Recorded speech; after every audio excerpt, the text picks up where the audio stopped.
In this episode, Harmoneer reads Pride and Prejudice by Jane Austen, with illustrations by Hugh Thomson. Chapter 35. Elizabeth awoke the next morning to the same thoughts and meditations which had at length closed her eyes. She could not yet recover from the surprise of what had happened. It was impossible to think of anything else, and totally indisposed for employment, she resolved soon after breakfast to indulge herself in air and exercise. She was proceeding directly to her favourite walk, when the recollection of Mr. Darcy's sometimes coming there stopped her, and instead of entering the park, she turned up the lane which led her farther from the turnpike road. The park paling was still the boundary on one side, and she soon passed one of the gates into the ground. After walking 2 or 3 times along that part of the lane, she was tempted, by the pleasantness of the morning, to stop at the gates and look into the park. The 5 weeks which she had now passed in Kent had made a great difference in the country, and every day was adding to the verdure of the early trees. She was on the point of continuing her walk, when she caught a glimpse of a gentleman within the sort of grove which edged the park. He was moving that way, and fearful of its being Mr. Darcy, she was directly retreating.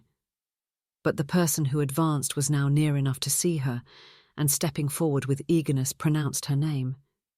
She had turned away, but on hearing herself called, though in a voice which proved it to be Mr. Darcy, she moved again towards the gate.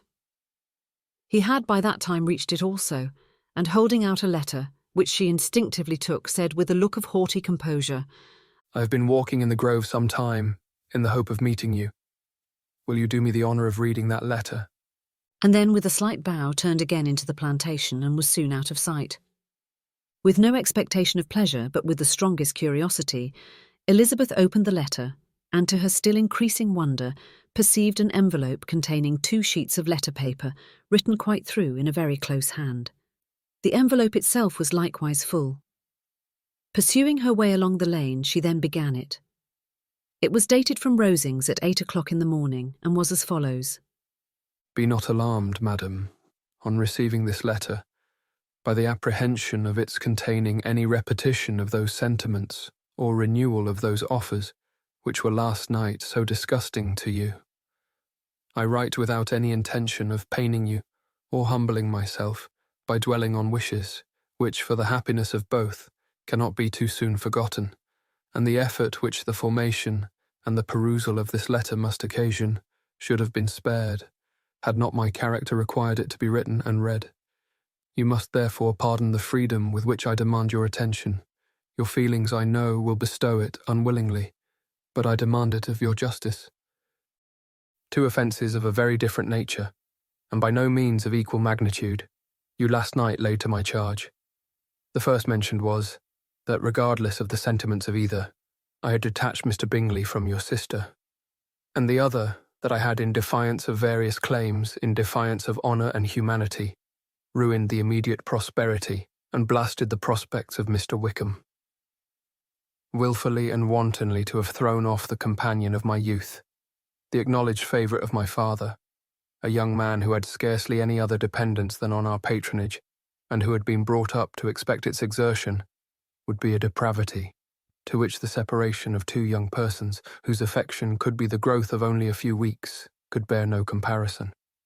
But from the severity of that blame which was last night so liberally bestowed, respecting each circumstance, I shall hope to be in future secured, when the following account of my actions and their motives has been read. If, in the explanation of them which is due to myself, I am under the necessity of relating feelings which may be offensive to yours, I can only say that I am sorry. The necessity must be obeyed, and further apology would be absurd.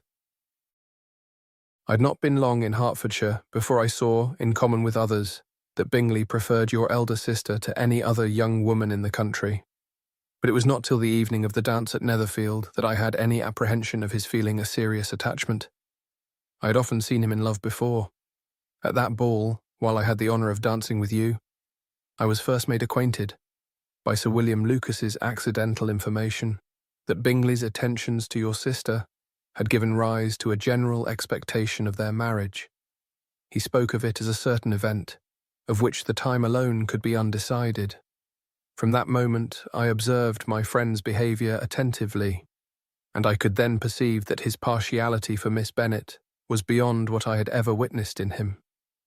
Your sister I also watched.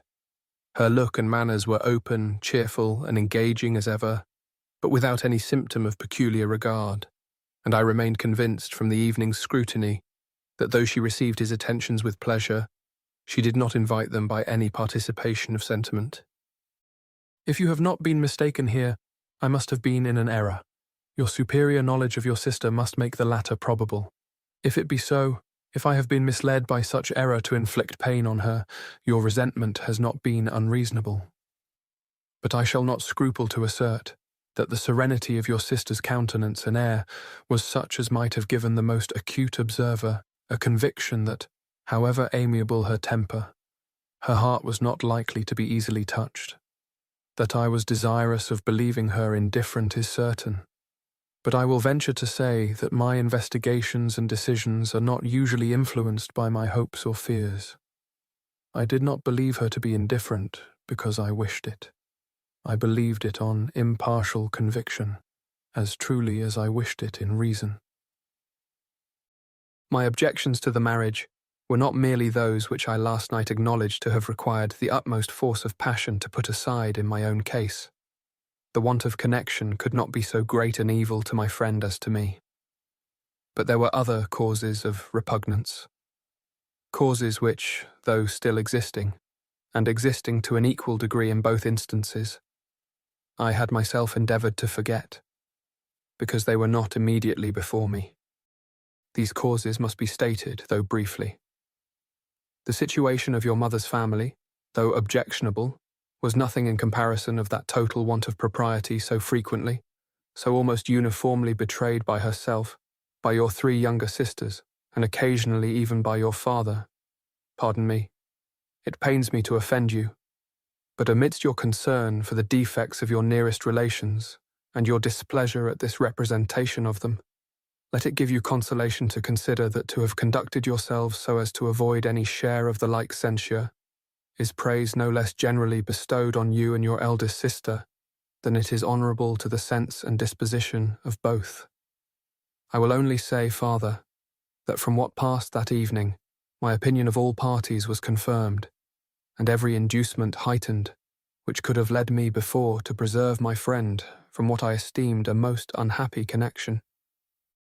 He left Netherfield for London on the day following, as you, I am certain, remember, with the design of soon returning.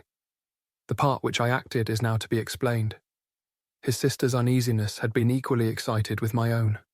Our coincidence of feeling was soon discovered, and alike sensible that no time was to be lost in detaching their brother, we shortly resolved on joining him directly in London. We accordingly went, and there I readily engaged in the office of pointing out to my friend the certain evils of such a choice. I described and enforced them earnestly, but however this remonstrance might have staggered or delayed his determination, I do not suppose that it would ultimately have prevented the marriage, had it not been seconded by the assurance, which I hesitated not in giving, of your sister's indifference. He had before believed her to return his affection with sincere, if not with equal, regard. But Bingley has great natural modesty, with a stronger dependence on my judgment than on his own. To convince him, therefore, that he had deceived himself was no very difficult point. To persuade him against returning into Hertfordshire, when that conviction had been given, was scarcely the work of a moment. I cannot blame myself for having done thus much. There is but one part of my conduct in the whole affair on which I do not reflect with satisfaction. It is that I condescended to adopt the measures of art so far as to conceal from him your sister's being in town. I knew it myself, as it was known to Miss Bingley, but her brother is even yet ignorant of it. That they might have met without ill consequences, perhaps probable, but his regard did not appear to me enough extinguished for him to see her without some danger. Perhaps this concealment, this disguise, was beneath me. It is done, however, and it was done for the best. On this subject I have nothing more to say, no other apology to offer. If I have wounded your sister's feelings, it was unknowingly done, and though the motives which governed me may to you very naturally appear insufficient, I have not yet learnt to condemn them. With respect to that other, more weighty accusation of having injured Mr. Wickham, I can only refute it by laying before you the whole of his connection with my family. Of what he has particularly accused me, I am ignorant, but of the truth of what I shall relate, I can summon more than one witness of undoubted veracity. Mr. Wickham is the son of a very respectable man, who had for many years the management of all the Pemberley estates, and whose good conduct in the discharge of his trust naturally inclined my father to be of service to him, and on George Wickham, who was his godson, his kindness was therefore liberally bestowed. My father supported him at school, and afterwards at Cambridge. Most important assistance as his own father, always poor from the extravagance of his wife, would have been unable to give him a gentleman's education. My father was not only fond of this young man's society, whose manners were always engaging, he had also the highest opinion of him, and hoping the church would be his profession, intended to provide for him in it. As for myself, it is many, many years since I first began to think of him in a very different manner. The vicious propensities, the want of principle, which he was careful to guard from the knowledge of his best friend, could not escape the observation of a young man of nearly the same age with himself, and who had opportunities of seeing him in unguarded moments, which Mr. Darcy could not have. Here again I shall give you pain, to what degree you only can tell. But whatever may be the sentiments which Mr. Wickham has created, a suspicion of their nature shall not prevent me from unfolding his real character. It adds even another motive. My excellent father died about 5 years ago, and his attachment to Mr. Wickham was to the last so steady, that in his will he particularly recommended it to me to promote his advancement in the best manner that his profession might allow, and if he took orders, desired that a valuable family living might be his as soon as it became vacant. There was also a legacy of £1,000. His own father did not long survive mine. And within half a year from these events, Mr. Wickham wrote to inform me that, having finally resolved against taking orders, he hoped I should not think it unreasonable for him to expect some more immediate pecuniary advantage, in lieu of the preferment, by which he could not be benefited. He had some intention, he added, of studying the law, and I must be aware that the interest of £1,000 would be a very insufficient support therein. I rather wished than believed him to be sincere, but at any rate was perfectly ready to accede to his proposal. I knew that Mr. Wickham ought not to be a clergyman. The business was therefore soon settled. He resigned all claim to assistance in the church, were it possible that he could ever be in a situation to receive it, and accepted in return £3,000. All connection between us seemed now dissolved. I thought too ill of him to invite him to Pemberley, or admit his society in town. In town, I believe, he chiefly lived, but his studying the law was a mere pretence, and being now free from all restraint, his life was a life of idleness and dissipation. For about 3 years I heard little of him, but on the decease of the incumbent of the living which had been designed for him, he applied to me again by letter for the presentation. His circumstances, he assured me, and I had no difficulty in believing it, were exceedingly bad. He had found the law a most unprofitable study, and was now absolutely resolved on being ordained, if I would present him to the living in question, of which he trusted there could be little doubt, as he was well assured that I had no other person to provide for, and I could not have forgotten my revered father's intentions. You will hardly blame me for refusing to comply with this entreaty, or for resisting every repetition of it. His resentment was in proportion to the distress of his circumstances, and he was doubtless as violent in his abuse of me to others as in his reproaches to myself. After this period, every appearance of acquaintance was dropped. How he lived, I know not, but last summer he was again most painfully obtruded on my notice. I must now mention a circumstance which I would wish to forget myself, and which no obligation less than the present should induce me to unfold to any human being. Having said thus much, I feel no doubt of your secrecy.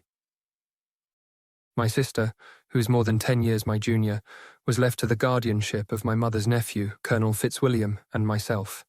About a year ago, she was taken from school, and an establishment formed for her in London. And last summer she went with the lady who presided over it to Ramsgate. And thither also went Mr. Wickham, undoubtedly by design, for there proved to have been a prior acquaintance between him and Mrs. Young, in whose character we were most unhappily deceived, and by her connivance and aid he so far recommended himself to Georgiana, whose affectionate heart retained a strong impression of his kindness to her as a child, that she was persuaded to believe herself in love and to consent to an elopement. She was then but 15, which must be her excuse, and after stating her imprudence, I am happy to add that I owed the knowledge of it to herself. I joined them unexpectedly a day or two before the intended elopement, and then Georgiana, unable to support the idea of grieving and offending a brother whom she almost looked up to as a father, acknowledged the whole to me. You may imagine what I felt and how I acted. Regard for my sister's credit and feelings prevented any public exposure, but I wrote to Mr. Wickham, who left the place immediately, and Mrs. Young was of course removed from her charge. Mr. Wickham's chief object was unquestionably my sister's fortune, which is £30,000, but I cannot help supposing that the hope of revenging himself on me was a strong inducement. His revenge would have been complete indeed.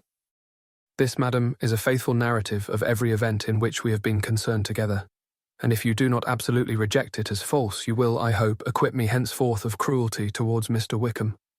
I know not in what manner, under what form of falsehood he has imposed on you, but his success is not perhaps to be wondered at, ignorant as you previously were of everything concerning either. Detection could not be in your power, and suspicion certainly not in your inclination. You may possibly wonder why all this was not told you last night, but I was not then master enough of myself to know what could or ought to be revealed.